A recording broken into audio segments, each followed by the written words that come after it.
ये आस्था का जन सैलाब है। ये भक्तों की अटूट श्रद्धा और भक्ति है कि वो हर बाधाओं को पार कर चारधाम यात्रा के लिए निकल पड़े हैं। इस यात्रा में हर दिन नए रिकॉर्ड बन रहे हैं। 10 मई से शुरू हुई इस यात्रा के 11-12 दिनों में ही अब तक कई रिकॉर्ड टूट चुके हैं। अब तक 7 लाख से अधिक श्रद्धालु चारधाम की यात्रा कर चुके हैं।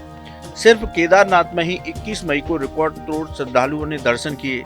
दर्ज रिकॉर्ड के मुताबिक मंगलवार को 37,480 श्रद्धालुओं ने दर्शन किए। अब तक 3,19,000 से अधिक तीर्थयात्री केदारनाथ धाम की यात्रा कर चुके हैं, जिससे 11 दिनों में एक नया रिकॉर्ड बन गया है।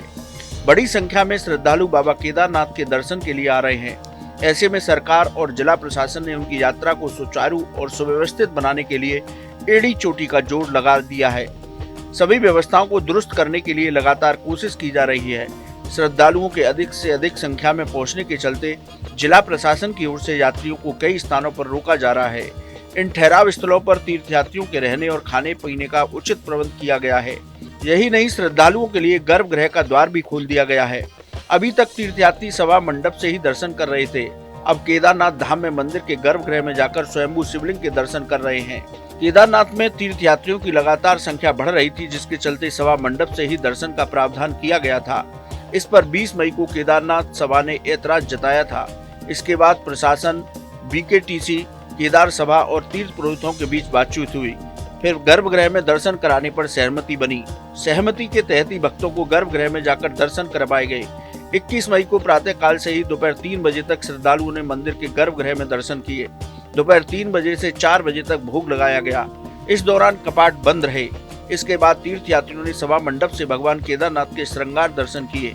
तीर्थयात्रियों को कोई असुविधा और परेशानी न हो, इसका पूरा ध्यान रखा जा रहा है। सरकार लगातार इस प्रयास में लगी है कि श्रद्धालुओं को मूलभूत सुविधाएं उपलब्ध कराई जाएं।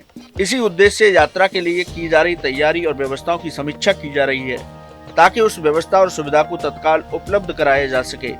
पार्किंग व्यवस्था को लेकर जिला प्रशासन की ओर से पार्किंग का उचित प्रबंध किया गया है। हालांकि भारी संख्या में श्रद्धालुओं के आने की वजह से जगह जगह जाम की स्थिति बनी हुई है।